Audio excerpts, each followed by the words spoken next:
Welcome to True Paranormal, the podcast, with your host, Leo Rizzuti. Every week we will explore such topics as ghosts, demons, poltergeist, haunted history, time shifts, cryptozoology, and other aspects of the paranormal through listener-submitted accounts, documentary studies, and interviews with the investigators that dedicate their lives to searching for proof of the unknown. So get a fresh cup of coffee, dim the lights, relax, and get ready for a short visit to the realm of the true paranormal.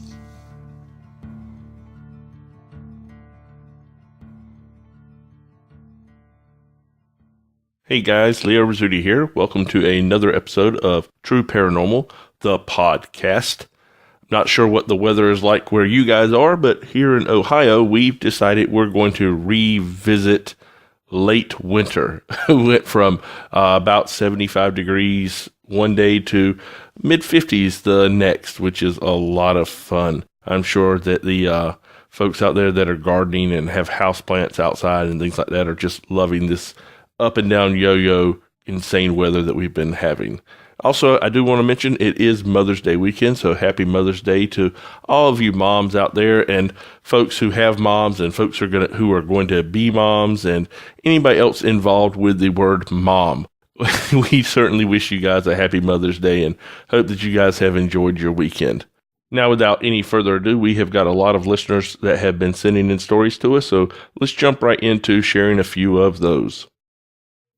Our first story of the evening comes to us from David, and he has titled it, A Spirit with Evil Intentions. Okay, David, let's see what you sent to us. My encounters with what I consider to have been a very mean and nasty spirit began around 1970 in the state of New Jersey. We lived in a nice two-story home that my parents had recently purchased. It all seemed to start when certain pieces of furniture had been moved into the attic by me. I was then 8 years old and as innocent as they come, growing up in a traditional home with parents that still espoused Victorian values. The entity, which we later discovered was a young man who had committed suicide, made his first appearance in a hallway area adjacent to my bedroom. All I saw was a silhouette of what seemed like a man wearing a long coat and a hat. I thought it was some sort of odd reflection from some light that came through the kitchen window. That is, until the shadow moved and shifted, and then I freaked out. My parents were awakened and they searched the house high and low but found no sign of an intruder. Things started to escalate very quickly thereafter. In the following months, I constantly felt a sense of fear or dread that something or someone was watching me, strong enough that the hair on the back of my neck would stand up each and every time. Then I started seeing family members in places within the house when they were somewhere else or in another part of the home. Every time I approached this apparition, it seemed to just break up like a fog and disappear. At times I did feel that something was pulling on my bedsheet, and at other times I felt cold hands coming through the bottom of the bed and touching my body. It was too weird to even talk about, and I thought I was really losing my mind. I was always an outgoing child, making friends easily and getting good marks in school.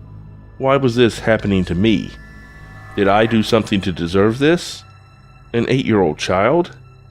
The situation escalated after some 8 months until I felt such extreme terror that even at that young age, I made an attempt to take my own life. I really wanted to die. The fear and agony that I went through was beyond words. I truly do not wish it on anyone. Later, I fell into a deep depression and slowly thereafter became very ill and had to be hospitalized. I had lost my eyesight and consciousness. I was rushed to the hospital by ambulance where I was on a strict liquid diet for weeks. I had to be escorted to the bathroom because I was too weak to stand up, lost control of my bowels, and slept almost all the time. This is all happening, remember, to an 8-year-old child that never had any medical conditions of any kind previous to this period. I was eventually released from the hospital and began to regain my strength over a period of weeks. We did eventually move out and sold the home. I have since then graduated from college and served a 4-year tour in the Air Force, have my own business, and am married to a beautiful woman. It seems I came out of it okay, but the fear and questions linger. If you encounter any entities, do not fear them. They draw energy from your fear. Tell the entity to leave and say it forcefully. If it is still persistent, you should pray, maybe recite some biblical passages and rebuke the entity. I hope this may help anyone out there. Remember, your number one weapon is love. Fill your heart with as much of it as you can in an unselfish way. It is the strongest of all and a natural repellent to anything evil.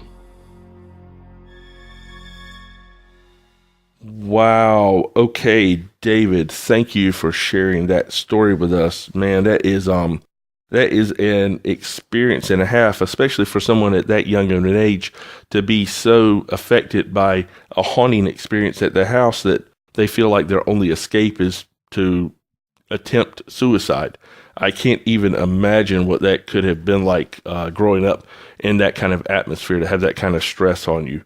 And it was not only obviously the emotional stress, but obviously you had a physical reaction to it as well. So definitely seems like something was either trying to attach to you or maybe even just straight up attack you for whatever reason. It had selected you as the victim. But it does sound like you came through it good and that you've gotten your life together and really done something with your life. Does definitely sound like you came through it with flying colors. And what you said at the end about the different tools and the different weapons that we have individually to deal with negative entities that might be attacking us are definitely words to take heed to. It's definitely some good advice that you gave us. And I hope some of our listeners will listen to that and take you at your word. Thank you again, David, for sharing that. That was an incredible story. Our next story comes to us from a listener named Belinda, and she has titled it Phantom Locksmith.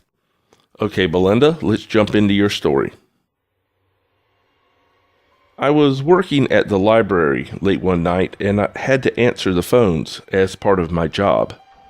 I wanted to get something out of my locker, which was right around the corner, very close to the phone, so I ran over there and tried to open the combination lock very quickly. The phone rang just as I was doing that, so I ran back to answer, saying, "Oh darn," and leaving the lock at the 10 o'clock position instead of the 3 o'clock. I yanked on it to see if it would open, but it wouldn't, so I went and answered the phone, replied to the query, and within 3 minutes was done with the question answered and hung up. The locker area is just a few steps away, so I returned to try to open the lock again. To my shock and surprise, the lock was open and hanging open with half the lock sideways. The funny thing was, not only was the lock open, but I also found my prescription pills. I had originally brought them with me, but when I went to take my pill, the bottle was gone. So I had actually just phoned my daughter about an hour before and asked if I had accidentally left them at home. She said that I hadn't, so I thought maybe somehow I lost them on the bus on the way to work. It had never happened before, but I thought that maybe I had lost them when I showed my bus pass or when I got off the bus or something. Because my purse had some pockets, I made sure and checked them all. So imagine my shock in an empty and secure area controlled by swipe cards and security guards. Here the lock was open, and my pills were right where I had originally thought they should be. There was no one else in the area. There are closed doors to the area, and I had no idea what was going on.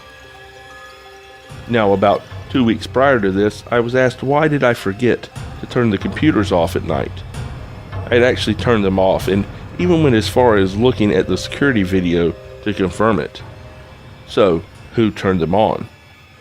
I just thought maybe it was a staff member who had decided to come early but didn't tell anyone.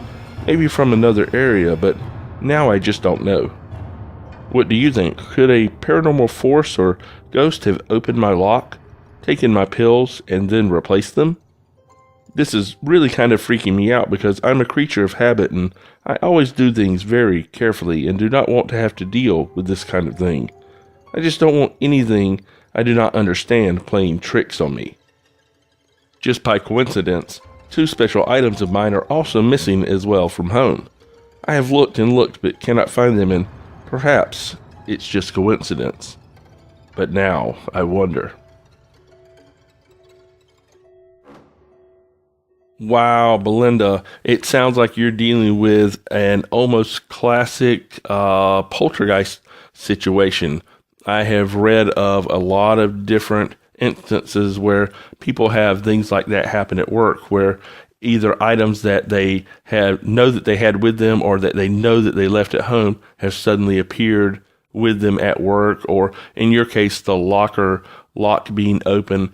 It's definitely kind of unnerving and definitely something that you don't really understand at the time what is going on. But the great thing is that a lot of times poltergeist activity tends to go away in time. It's usually from a stressful situation or maybe from a subconscious desire to either have something there or to be in control of something that you're just not in control of. So not sure what's going on at work, but maybe something there is stressing you out and it's causing some activity. Of course, there's always the possibility that it is just a classic haunting and something there is just kind of playing with you. So it's a good thing that, your pills did show up, because I'm sure if you have prescription medication that you have it for a reason. And if it is something that is kind of messing with you, maybe it understood that, yeah, the game's fun and everything, but maybe it's time to give the pills back and let her take her medicine. So at any rate, I do appreciate you sharing your story with us. That was awesome. Okay, the next story on our list is called The Oxygen Tank, and it was sent to us by a listener named Tiffany. Okay, Tiffany, let's see what the oxygen tank is all about. I have always believed in the paranormal and that ghosts are simply souls with unfinished business. This peculiar event all happened about 3 years prior to my birth.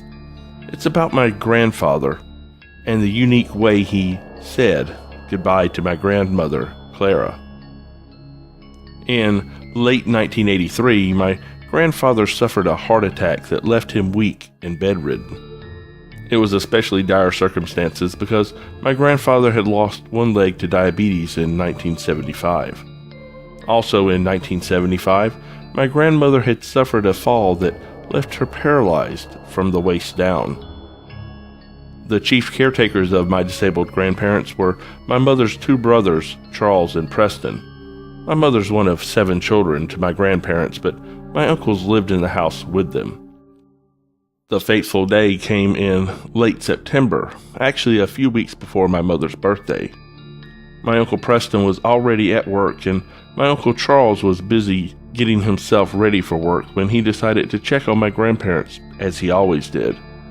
They were in separate rooms since after the heart attack my grandfather needed an oxygen tent at all times to supply him with fresh air. My uncle checked on my grandmother and proceeded across the hall to look in on my grandfather. My grandfather appeared to be asleep, so my uncle went to nudge him awake to let him know he was going and that my Uncle Preston would be home in about 15 minutes after he left. But my grandfather was cold. The poor man had died in his sleep. My grandfather had died on a Saturday, and his death certificate marks his time of death at 6:30 p.m. In the following days, he was of course laid to rest. The following Saturday, my mother and her sister, my Aunt Dee, were sitting with my grandmother, watching TV, going over good times and keeping her company in what I'm sure was probably one of the hardest times of her life. My mother says that she and my aunt were sitting on the couch in the living room, and my grandmother was propped up in her wheelchair. They were getting ready to watch Wheel of Fortune, which aired in our town at 6:30 p.m. The moment the opening sequence for the show began playing, there was a loud crash from down the hall. My grandmother asked my mother and aunt to see what the noise was because she was afraid that someone was trying to break into the house. My aunt and mother went off looking through the house. My mother went into my grandmother's room, and my Aunt Dee went into my grandfather's old room. A few moments later, my Aunt Dee ran back to my mother and said, "Rita, you have to see this." They both ran to my grandfather's room. The oxygen tank, which was a large and heavy tank that had still been attached to the tent he lived in the last few weeks of his life, was lying on the other side of the room, as if somebody had thrown it. But it was impossible. The only people in the house were my grandmother, my aunt, and my mother. The window was locked from the inside, and both of my uncles were at work. My mother says that she and my aunt stood there for the longest time, and that both of them knew it had to be my grandfather. Why else would his oxygen tank move 1 week to the moment after his death? My mother and my aunt told my grandmother that a branch from a tree had fallen on the house as to not upset her, and it was years before they told my grandmother what it really was. My mother says that she believes it was my grandfather's way of saying goodbye to my grandmother, since he died before he had the chance. For what it's worth, I agree.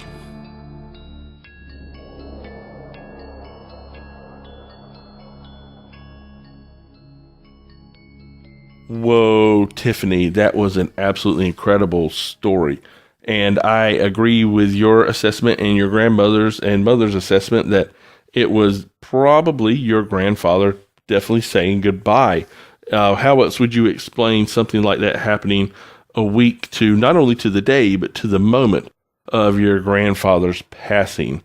So definitely think that he was, I don't know if he was an angry man or if he was just a very strong man, or if that was just him trying to get your guys' attention, but definitely takes a lot of force to throw those large oxygen tanks around and got your attention at least. So if he was saying goodbye, he wanted to make sure that you guys knew that it was him. At any rate, I do appreciate the story. It was absolutely incredible. Thank you very much for sending that in to us, Tiffany. Okay, the last story that we have for you guys tonight is from Robert, and he has titled it, My Life-Changing Experiences. Okay, Robert, let's hear your story.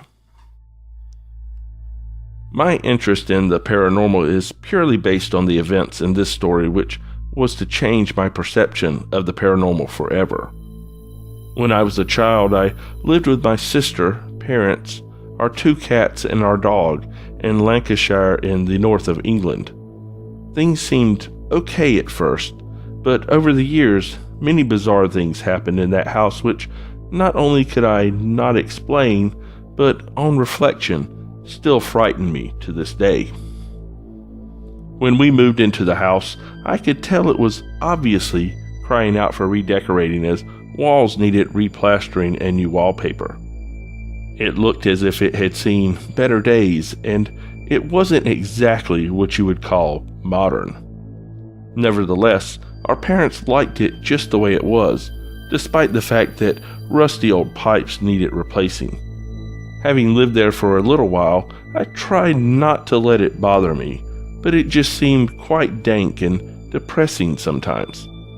I thought that it was just me, and I tried to convince myself that there was nothing wrong. Besides, no one would have taken me seriously anyway. Nothing really strange as such happened for a while. One night, I was watching TV in my room. Everything seemed okay at first, when all of a sudden I heard what could only be described as a whispering sound behind me, saying, "Help me." Naturally, I turned around to see what the hell it was, but there was nothing there. So I just put it down to my imagination. Moments later, I heard the same voice again. "Help me." This time, I noticed something appear on the floor on my left peripheral vision. When I turned to face it, I got the shock of my life. Lying beside me was a transparent figure of what looked like a dead woman, wearing a long white and blue dress with long brown hair. Her eyes were wide open, facing me as if she had been brutally murdered just a moment before. I knew that this wasn't an optical illusion as I watched her slowly disappear. Frozen in fear, trying to digest what had just happened and waiting for what was going to happen next, I laid there. Fortunately, nothing else happened. The next day, having had little sleep, I went down to breakfast with my family, hesitant to share my experience of that night. I eventually decided to tell my father, but he simply disregarded it. This made me quite upset as my family thought I was crazy. A week or so passed since the episode, and over that period of time I had virtually forgotten about it. I tried to put it down to possible tiredness or maybe even indigestion, until one afternoon my sister Claire spoke to my mother and me concerning an incident she had experienced in her bedroom, and confirmed my fears forever. She witnessed what she described as an old hag looking straight at her but saying nothing. She said it looked like a wrinkly-faced old witch. She also had witnessed hooded figures standing at the foot of her bed. Now, my sister never panicked unless there was something really wrong, and she was really panicking. I felt for Claire as I clearly remembered the time when I saw the vision of the dead woman. Our mother decided to inform our father of these strange incidents, and they eventually proceeded to investigate the entire house. Needless to say, they found nothing.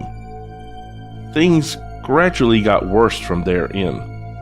That very night, there was a violent wind blowing and the rain was slamming down onto the roof of the house.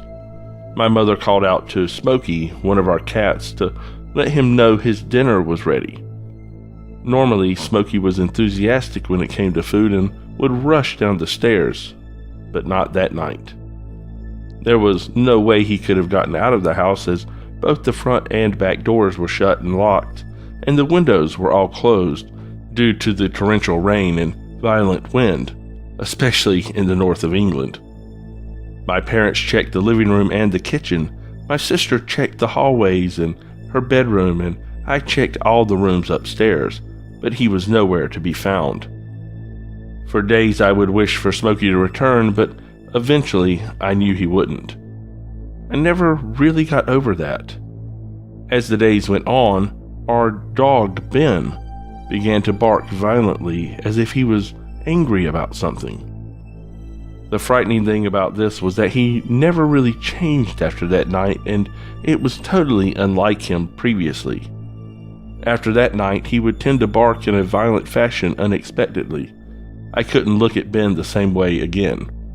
He continued acting like this for years afterwards, normally towards me. However, because we were living there, I had to try and find some way of accepting the strange experiences which were happening to us. As we were attempting to come to terms with the loss of Smokey and the changes in Ben, things didn't stop there. One Sunday night before school, my parents advised me to have an early night ready for school the next day. Although I didn't really want to, I did what they asked. I got ready for bed, turned the lights off, and laid down. Nothing happened for hours, and I was eventually too tired to wait for anything to happen. But sure enough, I heard another voice, this time in my right ear.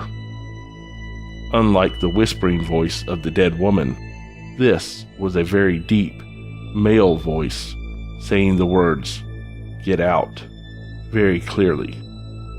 Obviously surprised, I sat up and turned my head very quickly to my right and saw to my amazement what looked like the face of either a very, very old man with a wrinkly rundown face or someone or something with a severe facial disfigurement.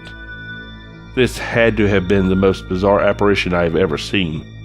Its eyes were wide open and unnaturally wide apart, as if it possibly wasn't human. To make things worse, it was standing right next to my bed looking directly at me.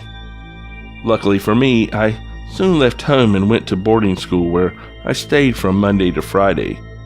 Shortly afterwards, I started secondary school and we moved houses as things just got to be too much. Strangely enough, shortly after moving, the house was burned down due to a fire which was started in the attic. One of the firemen found an abandoned kitten in the house which was alive and well after the fire was extinguished. Could that have been Smokey's rebirth or something? I don't know. All I know is that I don't want to think about those experiences, but they will stay with me forever nonetheless. Oh man, Robert, that was a really, really creepy story. Thank you for sharing that with us. And I've never been to the UK, but I do know that it is very, very full of history. And it seems like every house you come to has had some kind of paranormal or haunting activity.